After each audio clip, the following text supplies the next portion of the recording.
Es un gusto estar con todos ustedes. Esta mesa en realidad tiene un tema muy amplio, pero creo que hay hechos muy recientes que nos animan a empezar. Yo les voy a pedir, ya por un acuerdo entre mujeres, que somos la cuota importante de esta mesa, que por favor empecemos con usted.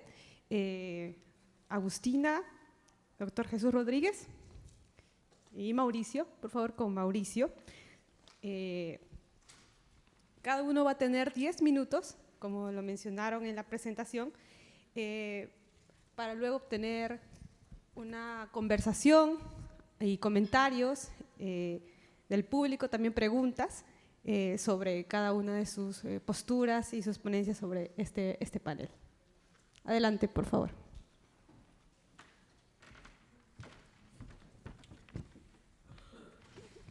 Buenos días. ¿Es la libertad de expresión una garantía para la existencia de la diferencia?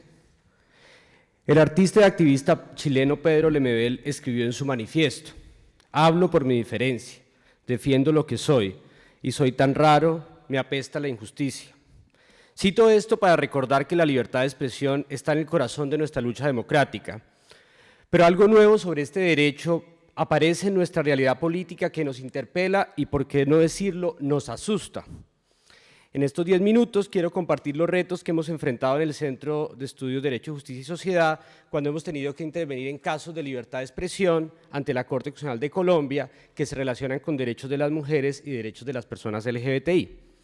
Y no tengo muchas respuestas generales, sino más bien algunas reflexiones de un practicante que camina en la cuerda floja de los casos e intenta no caerse.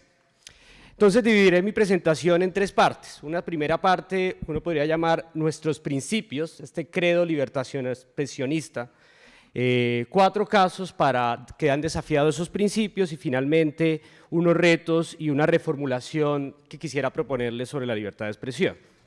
Entonces, primero sobre los principios. Son principios con los que operamos inconscientemente, pero que es como el credo. Entonces, el credo de la libertad de expresión va más o menos así. Creemos en la libertad de expresión como un derecho fundante tanto de la democracia como del conocimiento. Por eso, actuamos contra la censura de jure o de facto, bien sea de manera directa o indirecta. Y desconfiamos, por tanto, de los límites de la libertad de expresión porque históricamente han llevado a la arbitrariedad y la persecución y han sido las armas preferidas de dictaduras y regímenes autoritarios. Pero simultáneamente tenemos otro credo, y es que creemos en los derechos de las mujeres y las personas LGBT porque han sido históricamente discriminados y somos socialmente segregados y excluidos. También creemos que el lenguaje hace parte de ese complejo sistema social y cultural que sustenta la discriminación. Sin embargo, no usamos el derecho con el fin de acallar las voces de los inquisidores porque tememos que al silenciarlos a ellos, ulteriormente nos apliquen esas mismas restricciones y se afecte la libertad de expresión como un tesoro democrático. Entonces, en la tensión entre libertad de expresión y derecho a la igualdad, hemos aplicado, consciente o inconscientemente, una interpretación que privilegia la libertad de expresión como una carta de triunfo sobre todos los derechos. Entonces me pregunto, en general, ¿es correcto este razonamiento? ¿Esta fórmula libre expresionista no estará siendo parte del mismo sistema que produce y reproduce las estructuras sociales de exclusión? En otras palabras, ¿no estará la libertad de expresión de la mayoría de los más poderosos acallando la diferencia y creando unas nuevas formas de segregación?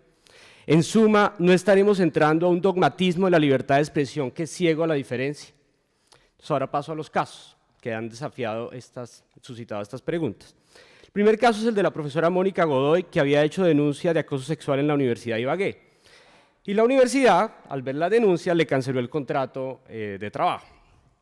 En nuestra intervención en la Corte defendimos a Godoy porque expresaba una voz crítica de la institución y abanderaba los derechos de las mujeres. Por tanto, argumentamos que aunque el despido se había hecho de manera legal, era una forma de censura. En este caso, la libertad de expresión cumplía la función de defensa de los derechos de las mujeres y así fue garantizado por la Corte. Primer caso, recientemente fallado. Un segundo caso no ha sido judicializado, pero es cada vez más frecuente. Se trata de las campañas de difamación que han sufrido algunas activistas y organizaciones LGBT y de derechos de las mujeres. Y en ese sentido, la estigmatización del adversario es una de las primeras formas de exclusión política. Una vez asignado el estigma, este debe ser repetido, difundido y amplificado. Las campañas de difamación buscan instaurar un nuevo significado sobre los grupos y personas. Y recientemente el avance tecnológico ha hecho que estas campañas sean más potentes, más rápidas y más duraderas. Entonces, para difamar a alguien solamente tienen que tener la plata para pagar un arsenal de robots que hace el trabajo incluso de manera automática. Entonces, las campañas de difamación en contextos altamente violentos pueden conducir a la amenaza y a la muerte de las personas. Llevo 4 minutos. Las campañas de difamación en contextos altamente violentos pueden conducir a la amenaza de la muerte de personas, tal y como se ha visto en el genocidio de los rohingyas, donde la cúpula militar usó el Facebook como plataforma que justificaba y daba sentido a la masacre. Creo que estas campañas de difamación en las plataformas digitales deben ser comprendidas mejor y buscar una manera de regularlas. En este caso, la amplificación del odio ha sido posible porque existen grandes empresas globales que se hacen multimillonarias, no solo por la captura indiscriminada y el uso inapropiado de los datos personales, sino que además los venden al mejor postor para interferir en los procesos democráticos sin preguntar de dónde viene el dinero. También creo que las plataformas deben ser responsabilizadas en casos que se produzcan daños derivados por la falta de diligencia frente a hechos violentos, como el caso del genocidio de los rohingyas. Finalmente, creo que la discusión sobre las plataformas y sus efectos sobre la vida social deben ser examinadas críticamente. No podemos permitir que se use una fachada de libertad de expresión para evitar cualquier discusión y posterior regulación del enriquecimiento irresponsable de las plataformas. Ojo que no estoy diciendo que se regule a los usuarios, sino que las plataformas rindan cuenta sobre los efectos de lo que hace. El tercer caso, un caso decidido recientemente por la Corte Constitucional, por la Sala Plena, es el caso de las igualadas. En breve, se trata de una youtuber evangélica que se llama Kika Nieto, que hizo un video en el cual decía que estaba en contra de los homosexuales porque Dios creó al hombre y la mujer, y no al hombre con hombre y mujer con mujer, y que no estaba para juzgarlos, que lo juzgaría Dios. Entonces, en respuesta a este video, el canal de opinión Las Igualadas hizo un video crítico que se llamaba Kika Nieto odia a los gays, así diga lo contrario. La youtuber evangélica interpuso una acción judicial porque consideraba que se violaba su derecho a la honra y al buen nombre. En este caso defendimos la libertad de expresión de las igualadas porque tienen derecho a opinar, analizar e interpretar, incluso de manera radical, el discurso de la otra youtuber, aunque Viviana dice que no es radical, sino moderado y amoroso. Las igualadas estaban defendiendo un grupo históricamente discriminado frente a un prejuicio mayoritario que era expresado por la otra youtuber y por tanto su discurso estaba especialmente protegido. Aunque la Corte negó la acción de tutela de la youtuber evangélica, no deja de preocuparme un argumento que seguramente quedará en la sentencia, pero que es más claro en los votos disidentes conservadores. Los conservadores, unos quedaron en la mayoría y otros en la minoría, que defienden el ascenso de la protección del discurso religioso como un discurso especialmente protegido por la libertad de expresión, así como el derecho a profesar la religión y no ser molestado en razón de sus creencias. De esta manera se está empezando a crear una doctrina de inmunidad religiosa relacionada con las críticas a la religión. Y el cuarto caso, ahora el cuarto caso, se refiere a las declaraciones de un presidente de un equipo de fútbol, Bedoya, y miembro de la Asociación Colombiana de este deporte, que dijo que la selección femenina de fútbol, y comillas, dice, eso anda mal, eso no va a dar plata ni económicamente ni nada de esas cosas, aparte de los problemas que hay con las mujeres, dice, son más tomatragos que los hombres y fuera de eso es un caldo de cultivo de lesbianismo tremendo. Cierro las comillas. Por estas declaraciones, el defensor del pueblo interpuso una acción de tutela contra el dirigente deportivo. Las organizaciones que participamos en este caso, en el cual había organizaciones de mujeres y LGBT, consideramos que las declaraciones de ese señor constituyen una vulneración del derecho a la igualdad y la no discriminación de las futbolistas y se inscriben en un marco de desigualdades estructurales que las aquejan diariamente y no se encuentran amparadas por la libertad de expresión. En este caso, la expresión discriminatoria es la expresión de la estructura discriminatoria que había sido extensamente denunciada y previamente probada por las jugadoras. Y ahora paso a las conclusiones que sostienen los retos. ¿Qué hemos aprendido de estos 4 casos? Lo primero es que el paradigma de la libertad de expresión ciego a la diferencia de la discriminación estructural es insuficiente para enfrentar los 4 retos que ilustran los casos anteriores. En el caso de Mónica Godoy tuvimos el reto de llevar la libertad de expresión a un caso de acoso sexual en las universidades y buscar una protección de una defensora de derechos humanos. Una visión liberal clásica hubiera validado el despido e impedido ver la denuncia estructural sobre acoso sexual que ella estaba planteando. El caso de difamación de las redes sociales nos presenta un reto tecnológico que debemos enfrentar con una mirada más estructural, no solo del mensaje, sino de la arquitectura misma de las plataformas que permiten que las formas contemporáneas del odio se reproduzcan. El caso de las igualadas nos muestra el reto del ascenso de la libertad de expresión religiosa como un nuevo campo de batalla. Aunque no lograron ganar totalmente nuestra corte, se sembró la peligrosa semilla de la inmunidad religiosa que podría pronto dar frutos en Colombia o en otros lugares. El caso de las futbolistas nos presenta un reto de discriminación estructural que se expresa inequívocamente en el público, pero que previamente debió ser probada en una cadena de hechos discriminatorios. Para ilustrar la segunda lección que hemos aprendido en estos casos y los retos que cada uno representó, permítame usar una expresión de la biología. Tenemos que hacer más ejercicios de fertilización cruzada entre el derecho a la libertad de expresión y el derecho a la igualdad y la no discriminación. Aunque tendría varios ejemplos, solamente voy a citarles uno. En nuestras intervenciones hemos venido desarrollando la idea de discursos minoritarios como discursos especialmente protegidos. Se trata de discursos emancipatorios que critican las estructuras dominantes que por su escasez y ubicación en el campo social y político deben ser especialmente garantizados por la Constitución. Esta idea no fue una revelación divina, por supuesto. La encontramos navegando en los casos decididos por la Corte, donde se defendía a mujeres valientes, activistas y artistas que desafiaron el poder establecido, como el caso de Ada Margarita Ariza en su obra Blanco Porcelana, que desafió en público el racismo de su familia, o el caso del artista María Eugenia Trujillo, quien con su obra Mujeres Ocultas desafió la hipocresía de la Iglesia Católica sobre la sexualidad de las mujeres. La tercera lección, y con esto concluyo, y por supuesto el caso de Mónica Godoy y las igualadas que les he comentado. La tercera lección, y con esto concluyo, es que debemos volver a hablar desde nuestra diferencia, como lo proponía Lemebel, y recuperar el sentido original de la libertad de expresión que en su formulación clásica buscaba evitar que los discursos autoritarios de la mayoría esclavicen el alma, como proponía John Stuart Mill. Así podemos enfrentar mejor la nueva tiranía de las mayorías que se quiere imponer con una máscara de libertad de expresión. Muchas gracias. Buenos días a todas, a todos. Voy a tratar de ser tan preciso como Mauricio, y una disculpa porque por tratar de serlo puse una alarma que luego no controlé. A tus 4 minutos. Muchísimas gracias, por cierto, por la invitación, la generosidad con la que nos han tratado y la gran cantidad de ideas que aquí circulan. Si me dicen que esto no es emotivo y sensibilizador, pues no sé qué lo sea.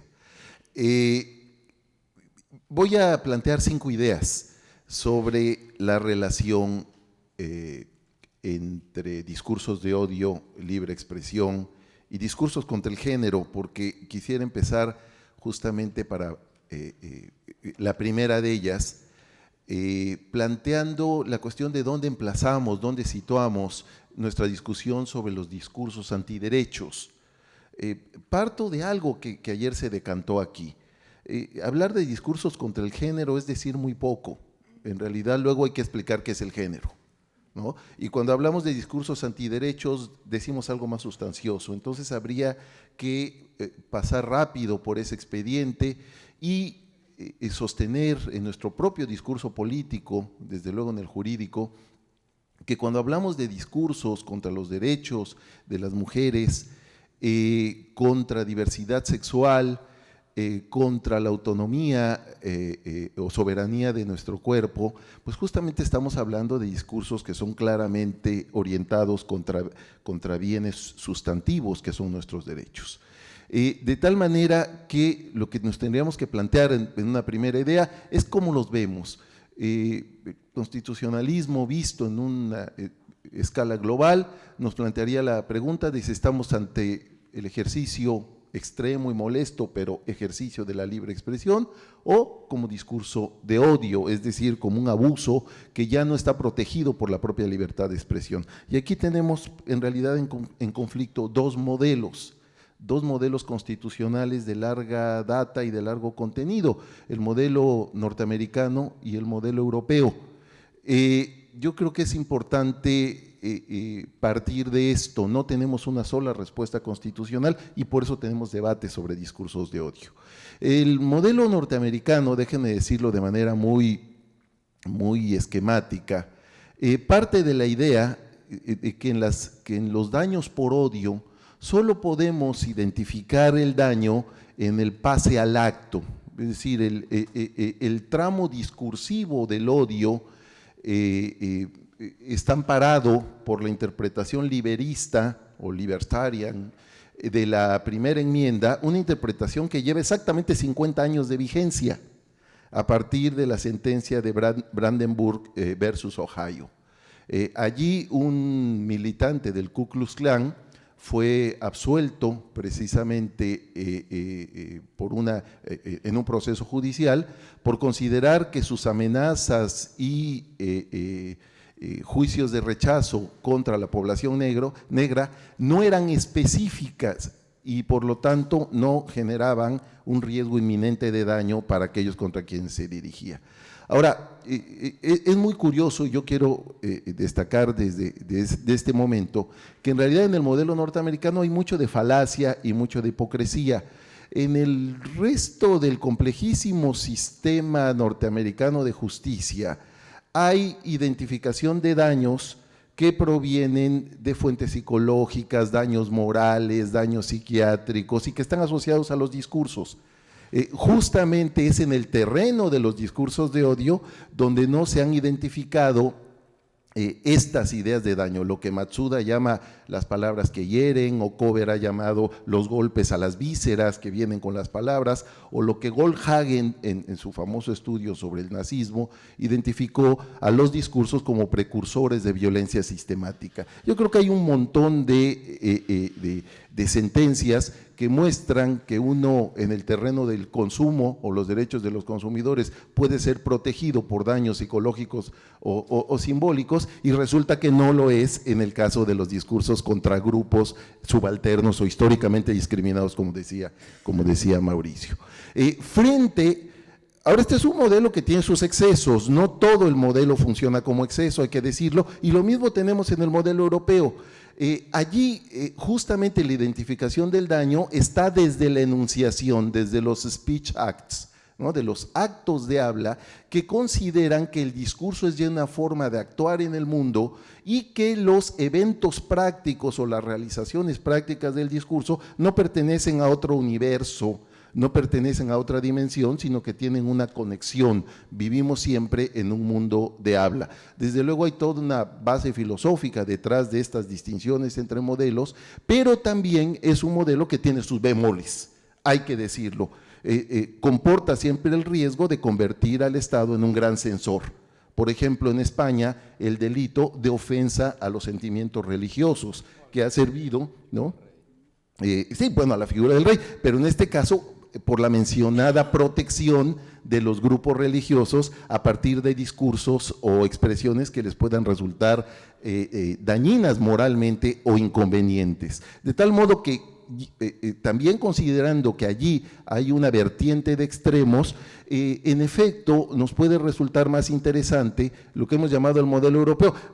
Lo llamamos por comodidad, se forma con las rutas constitucionales de los países europeos después de la Segunda Guerra Mundial, con el constitucionalismo europeo, por ejemplo, el Tribunal Europeo de Derechos Humanos, o con el derecho internacional de los derechos humanos, ¿no? Tenemos ahí una agregación, pero solo por prioridad histórica lo denominamos europeo. En América Latina en general tenemos modelos que se apuntan en esta línea. Ahora, cuando hablamos, una vez citados en este marco de libre expresión, justamente tenemos que preguntarnos, ¿de libre expresión para quién? Yo creo que hay que recordar que la libre expresión en su sentido más radical, en su sentido clásico, es un mecanismo de protección frente al abuso del poder. Frente al abuso del poder. Es decir, es un derecho del más débil, como formularía en nuestros días Luigi Ferrajoli. Y en ese sentido, recordando también que el espacio de la expresión nunca es un espacio neutro, es un espacio donde se juegan poderes, donde se juegan relaciones asimétricas y de dominio, justamente habría que hacernos la pregunta de si los poderes, en tanto que poderes, tienen libre expresión para dañar o promover el daño a los grupos subalternos y reducir o eliminar sus derechos. Es decir, hablamos efectivamente del ideal de la libre expresión cuando ésta se usa para reforzar el dominio, la discriminación, la exclusión y la violencia. Yo creo que es algo que tendríamos que plantearnos con cierta seriedad. El espacio de la libre expresión no es un espacio neutral, es un espacio donde se juegan siempre relaciones asimétricas. Así que, y pienso en este caso en la situación mexicana, tendríamos que preguntarnos si tenemos categorización, si tenemos recursos para distinguir los discursos odiosos, es decir, los abusos de la libre expresión que nos pueden herir moralmente o afectar en la sensibilidad, de los genuinos discursos de odio. Y yo creo que esta es una discusión que no parte de cero, es decir, tenemos elementos discursivos, tenemos argumentos, tenemos experiencia jurisdiccional, tenemos documentos emblemáticos o desarrollos emblemáticos. Pienso, por ejemplo, en los principios de Camden, que propuso artículo 19, pienso en el plan de acción de Rabat, que en algún sentido ha sido apoyado por Naciones Unidas, o incluso los argumentos de alguien que ha trabajado en este tema, de Kaufman, en su Odium Dicta, donde justamente categoriza o da un modelo para categorizar discursos de odio. ¿Qué tienen en común todas estas categorizaciones? Que precisamente asocian los discursos de odio con el ejercicio de un poder abusivo, peligroso, con inminencia de realización y dañino para los derechos de colectivos humanos completos. Y entro al último punto. Si podemos identificar los discursos de odio, ¿qué podemos exigir al Estado democrático, respecto de los discursos contra el género que ya hemos categorizado entendemos como discursos de odio? Tomo un concepto que Mauricio planteó en un momento: protecciones especiales. Requerimos protecciones especiales para los grupos subalternos y estigmatizados frente a los discursos antiderechos. No es un mero y libre ejercicio de la libre expresión, sino que son procesos sociosimbólicos de daño y de humillación de grupos humanos completos. Y en segundo lugar, la afirmación de las obligaciones especiales de discurso. Los poderes en una sociedad democrática deben tener obligaciones especiales de discurso. Cierro con una consideración más bien de filosofía política. Famoso teórico de la justicia, John Rawls, sostuvo en su teoría de la razón pública que los agentes públicos, candidatos, gobernantes, jueces constitucionales, tienen obligaciones de discurso. Solo se pueden expresar con juicios públicos, con argumentos fundados en derechos y valores constitucionales. Yo podría vivir con eso, me parece bien, pero no me parece suficiente. Y creo que también a los poderes fácticos, a los poderes que tienen capacidad de dañar derechos, se les tendría que exigir, incluso por vía jurídica, obligaciones de discursos similares. Creo que en el terreno de discusión que nos interesa, los argumentos religiosos que están en juego son expresiones de poderes fácticos, de poderes eclesiásticos, no son las ideas sueltas y particulares de unas señoras beatas que, movidas por su convicción religiosa, se juntan para impugnar los derechos de mujeres o de diversidad sexual. Son corporaciones eclesiásticas que, a veces asociadas, más allá de sus diferencias, en un ecumenismo muy discutible, generan verdaderas estrategias antiderechos. Y por lo tanto, el daño que causan es lo que podemos ya registrar en los procesos legislativos, en las aplicaciones de sentencias judiciales, etcétera, que son motivo de nuestra preocupación. Yo creo que estos elementos nos pueden servir. Y finalmente, yo creo que hay que rescatar esta parte liberadora de la libertad que está presente en aquella famosa frase de Salman Rushdie, un héroe de la libertad de expresión para mi generación, que decía que sin la libertad de desafiar e incluso de satirizar todas las ortodoxias, incluyendo las ortodoxias religiosas, la libertad de expresión deja de existir, ¿no? Entonces, esto es una relación política sobre la que hay que actuar. En versión larga, hemos trabajado estos temas en esta obra que está libre en internet. Muchas gracias.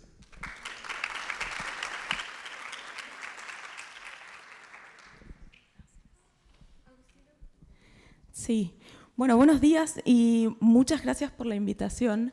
Ayer justo comentábamos con una colega que muchas veces quienes trabajamos libertad de expresión hablamos entre nosotros y quienes trabajan género hablan entre quienes trabajan género, y así con cada uno de los derechos que tenemos, y cada cual especializado en su propia órbita, pues habla con sus pares y sus colegas. Esta conferencia me parece una oportunidad importante, una oportunidad que agradezco realmente, para hacer un cross-fertilization, como se dice en inglés, entre áreas que están muy vinculadas y que, por lo menos en la discusión legislativa, estamos interactuando mucho. Entonces está bueno también que podamos interactuar en este tipo de espacios. A mí me gustaría tomar dos temas, dividir mi presentación en dos partes. Una primera parte que aborda la pregunta que hace el panel de si hay que cambiar el eje de libertad de expresión hacia otro lado. Y una segunda parte que está muy vinculada, que es esto que se habló ayer muy por encima y que hablábamos hoy también en este panel, pero que no está claro de qué estamos hablando, que es cuando hablamos de regulación, de qué estamos hablando y cómo se está viendo eso en nuestra región en estos días. Entonces, sobre la primera parte, el eje que hoy tenemos de libertad de expresión en nuestro sistema interamericano es nuestra libertad de expresión tiene un marco propio que es distinto al europeo, distinto al de Naciones Unidas, distinto al estadounidense, distinto al de cada uno de los estados europeos. Nosotros tenemos un marco regional que difiere de otros marcos de libertad de expresión. En nuestro marco regional, el marco del Sistema Interamericano de Derechos Humanos, la teoría detrás de la protección de la libertad de expresión viene tripartita. O sea, el marco interamericano entiende, los órganos del sistema interamericano entienden que la protección de la libertad de expresión responde a tres motivos fundamentales. Uno es el desarrollo del individuo como persona en su plenitud, en su propia dignidad, digamos. Un segundo, que es un desarrollo identitario, un desarrollo social. Se protege la libertad de expresión porque permite a los grupos expresar y desarrollar una identidad propia, digamos. Y un tercero, que es al que más nos referimos en líneas generales cuando hablamos de regulación de libertad de expresión, que es la piedra angular de la sociedad democrática, digamos. ¿Quién no ha escuchado esta expresión que repetimos y repetimos y repetimos? Porque está en la opinión consultiva 5 en la OCE 5 del 85, y porque en definitiva la libertad de expresión es fundamental para garantizar el pluralismo, la diversidad y el sistema democrático al que pertenecemos. Ahora bien, ¿por qué difieren por qué esto es una diferencia respecto de otros sistemas? Porque de acuerdo a cómo entendamos el origen de esa protección de la libertad de expresión, pues vamos a identificar los límites de esa libertad o de ese derecho en un lugar o en otro. Si nosotros lo único que pretendemos es proteger la democracia y el mercado de ideas, si se quiere, pues nuestra posición sobre el derecho a la libertad de expresión va a ser una. Si nosotros pretendemos proteger la dignidad humana y el desarrollo personal de la persona, pues probablemente tengamos otra concepción de cuáles deben ser los límites apropiados para ese derecho. Y si le sumamos la tercera, que es el desarrollo de identidades colectivas, pues también vamos a tener otro límite. A este grupo en particular, esta protección que da la libertad de expresión le resulta particularmente relevante. Si pensamos en que el marco interamericano protege el desarrollo de estas identidades colectivas, y entre esas identidades colectivas, muchas veces minoritarias, como decía acá el compañero, está nuestra identidad colectiva, pues eso tiene unas implicancias determinadas. Ahora bien, En nuestro sistema interamericano, todo discurso está protegido, salvo los que específicamente están excluidos de protección. En el caso que nos ocupa es el discurso de odio. Ahora, ¿qué es lo que el sistema interamericano entiende como discurso de odio? Y no es todo discurso discriminatorio. Todo discurso discriminatorio no es discurso de odio. El discurso de odio es un discurso muy particular que incita a la violencia. Esa es la interpretación del sistema interamericano de derechos humanos. Nos puede gustar, puede no gustarnos, pero esa es la interpretación. Todo lo demás va por el test tradicional de necesidad, proporcionalidad, legitimidad y legalidad que tiene que cumplir cada una de las restricciones que nosotros imponemos a la libertad de expresión. ¿Significa eso que todo lo que no sea estrictamente discurso de odio no puede tener ningún tipo de responsabilidad o no puede acarrear ningún tipo de responsabilidad? No. Hay algunos discursos que sí pueden acarrear responsabilidad, que sí pueden regularse en algunos de sus matices, pero no constituyen necesariamente discurso de odio. A mí, en lo personal, mirando lo que está pasando en la región, me preocupa que el término discurso de odio se está transformando en algo en algo muy amorfo, digamos, en algo que no termina de... en algo que si le hago una encuesta a 150 personas, las 150 personas me dan definiciones distintas de qué constituye esto.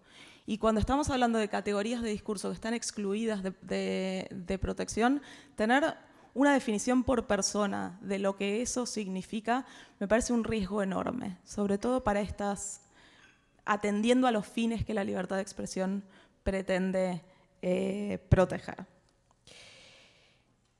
¿Cuáles son estos discursos que están protegidos? El discurso falso está protegido.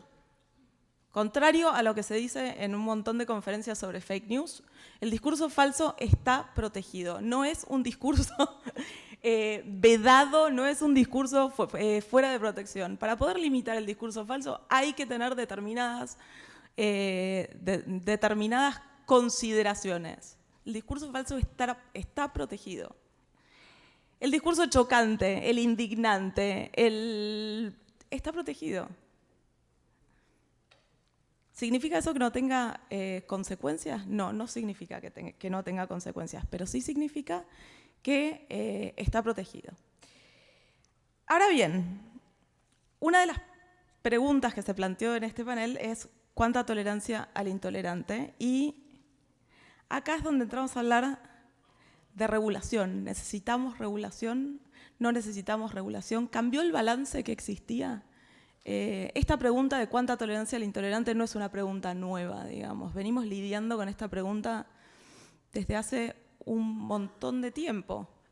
Teorizamos sobre esta pregunta desde distintas maneras. Como explicaba recién el compañero, hay distintas posturas. En Europa hay una postura de cuánta tolerancia al intolerante. En Estados Unidos hay otra postura de cuánta tolerancia al intolerante. En nuestra región hay una tercera postura, que es una mezcla de esas dos posturas, europea y estadounidense. Un minuto. Bueno, me aboco al tema de regulación. ¿Cómo? La intolerancia, claro. La intolerancia del tiempo. Cuando pensamos en los problemas que tenemos actualmente con los discursos discriminatorios, con la viralización de discursos discriminatorios, con los discursos contra el género, muchas veces pensamos inmediatamente en regulación y hablamos de regulación. Ahora bien, ¿qué es lo que estamos entendiendo por regulación? En nuestra región hay 3 ejemplos de regulación de redes sociales específicamente por discurso de odio y discurso discriminatorio que si ustedes la leen y la leen ni siquiera muy en detalle, superficialmente, van a darse cuenta que el propósito de esas leyes, que la redacción de esas leyes, carecen de toda... carecen de todo apego a los principios que debe tener cualquier regulación de libertad de expresión. Esto desde el lado de la regulación estatal. Los intentos que hay en nuestra región por resolver esta pregunta de si hay que regular más los discursos discriminatorios o no hay que regularlos más, las respuestas que nuestra región está dando en términos de proyectos de ley y en leyes que se pasaron en los últimos 4 o 5 años, fracasan estrepitosamente en cumplir principios mínimos de legalidad, de proporcionalidad y de necesidad.